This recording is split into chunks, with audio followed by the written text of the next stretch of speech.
Start. প্রিয় ছাত্রছাত্রী, dream WBCS এর পেজে তোমাদের স্বাগত।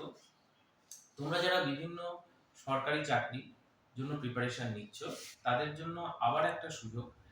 হাইকোর্ট ক্যালকাটা তার নোটিফিকেশনের মাধ্যমে এলডিএ পদে রিক্রুটমেন্টের বিজ্ঞপ্তি প্রকাশ করেছে। এই পরীক্ষা বিগত কয়েক বছর আগে পাশ করেছে এমন একজন ব্যক্তি, সৃজিতা, সে আজকে আমাদের সাথে উপস্থিত রয়েছে।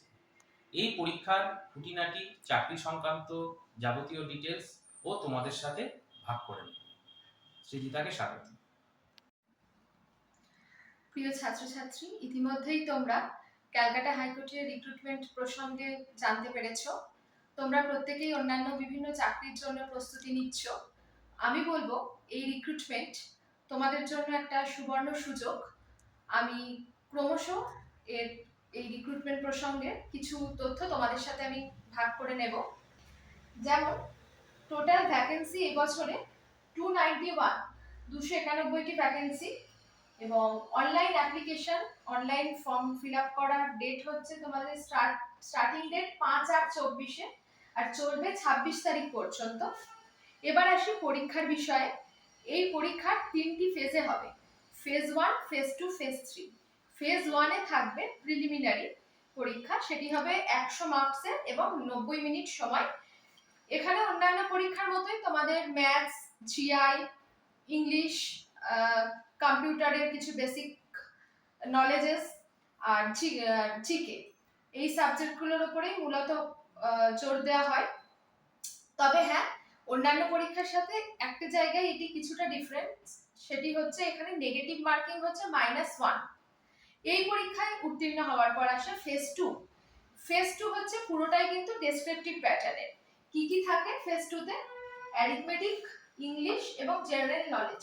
প্রত্যেকটি পেপারে কিন্তু 100 মার্কস করে থাকে।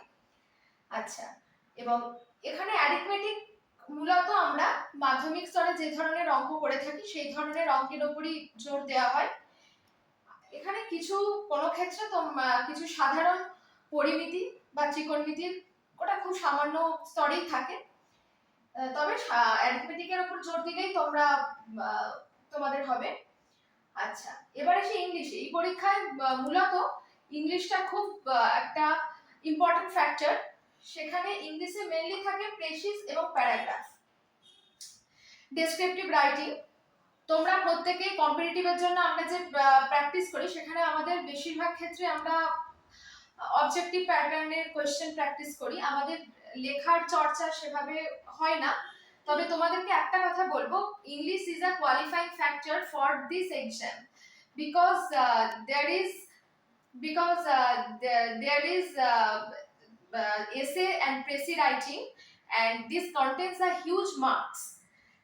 এবং তোমাদেরকে কিন্তু খুব ভালোভাবে এই লেখার অভ্যেস করতে হবে যাতে তোমরা ইংলিশে ভালো মার্কস পেতে চাইলে। আর শেষে আসে জেনারেল নলেজে। জেনারেল নলেজেও তোমাদের ডেসক্রিপটিভ প্যাটার্ন, এখানে অনেকগুলি প্রশ্ন থাকে, তোমাদের ডেসক্রিপটিভ প্যাটার্নে উত্তর দিতে হবে।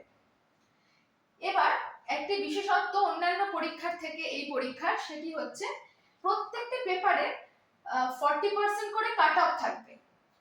Arithmetic 40, English 40, general knowledge 40। তোমাদের প্রত্যেকটিতে ইন্ডিভিজুয়ালি 40 মার্কস করে পেতে হবে এবং ইন টোটাল তোমাদেরকে 50% মার্কস পেতে হবে, তবে তোমরা কোয়ালিফাই করতে পারবে।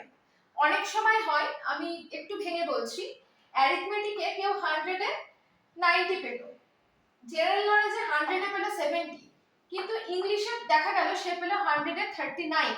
সে কিন্তু এত ভালো মার্কস পাওয়ার সত্ত্বেও এই 1 মার্কসের জন্য কিন্তু কোয়ালিফাই করতে পারবে না। আমি বারবারই বলছি, ইংলিশটা কিন্তু এখানে একটি কোয়ালিফাইং ফ্যাক্টর হয়ে দাঁড়ায় এবং পরবর্তীকালে তোমাদের কাজের ক্ষেত্রেও যেহেতু ইংলিশটা খুবই ইম্পর্টেন্ট হয়ে দাঁড়াবে, সেই জন্য তোমরা কিন্তু বারবারই এই ইংরেজিটার উপর, লেখার উপর, ডেসক্রিপটিভ লেখার উপর জোর দেবে। এবার আমি আসি ফেজ 3-তে। সফলভাবে ফেজ 2 উত্তীর্ণ হওয়ার পর তোমাদের আসবে ফেজ 3, সেটা হচ্ছে ভাইভাসি টেস্ট। এটি 100 মার্কসের হয়। আচ্ছা, এবার আমি আশা রাখছি তোমরা প্রত্যেকেই প্রিপারেশন নিচ্ছ এই পরীক্ষার জন্য। তোমরা প্রত্যেকেই ভালোভাবে আশা করি প্রিপারেশন নেবে। এই পরীক্ষায় তোমরা যারা সফলভাবে উত্তীর্ণ হবে তাদের জন্য আমি কয়েকটি কথা বলি। এই পরীক্ষার এই চাকরির বিশেষত্ব হচ্ছে এটি কলকাতা কেন্দ্রিক।